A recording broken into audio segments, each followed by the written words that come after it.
Uganda is a highly patriarchal society where women are most often disadvantaged almost in all sectors of development. This dominant male chauvinism has resulted in more than half of the national population missing out on equal sharing of the available resources. Women, who are mostly driving the agriculture sector, which is Uganda's economic mainstay, are busy tilling the land they don't own, and even they can't fully enjoy the fruits of their labor.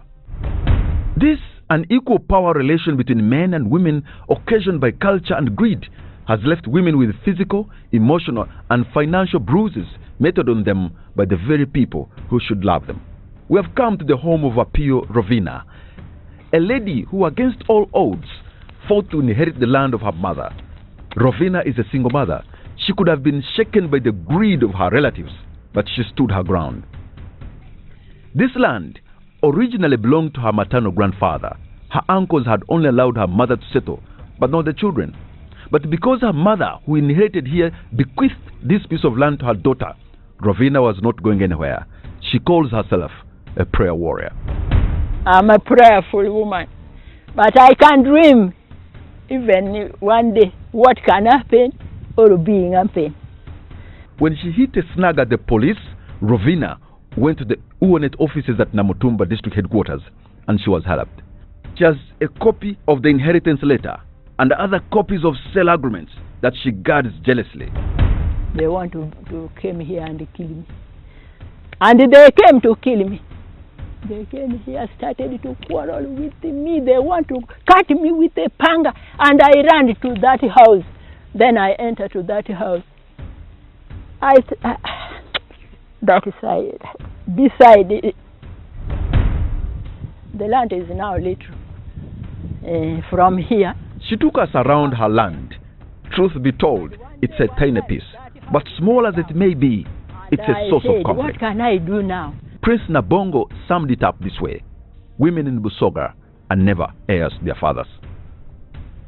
Mu Busoga wano tubadde tukimanyi nti omuwala tasika. Nabongo told us of another example where brothers fought their sister who had been left as their heir upon the death of their father. Kitawe yali yakafa. Ne batunula mu baana bonna ne bagamba ono omuwala yategeera asikire kitaawe. Naye nze nali mulumba olwo ne Katiikiro ne Sekretary n'abakulu abalala okuva mu ofiisi ya Kisigino. Abavubuka bakwata motoka awayise b'ennaku bbiri ne bajja wa Kisigino ne bagamba ffe omuwala atusikira atya nga ffe abalenzi bwe tuli. But with the intervention of elders, district leaders and members of the clan and UWONET, the man's wish to leave his daughter as the heir was respected in his home.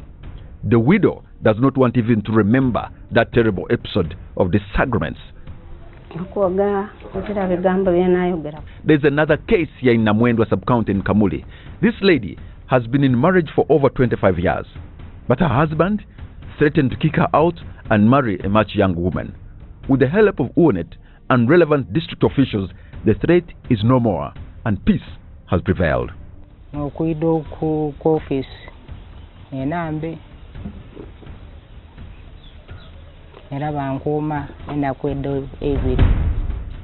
She can till this land, graze her cow without fear that any time she could be thrown out of their marital home where she has spent a quarter of a century or 25 years.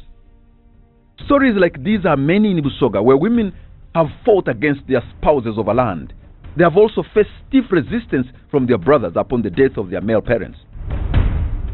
It's a similar story in Kasimizi village. This lady sold her father's inheritance and bought land here to establish a home for her children.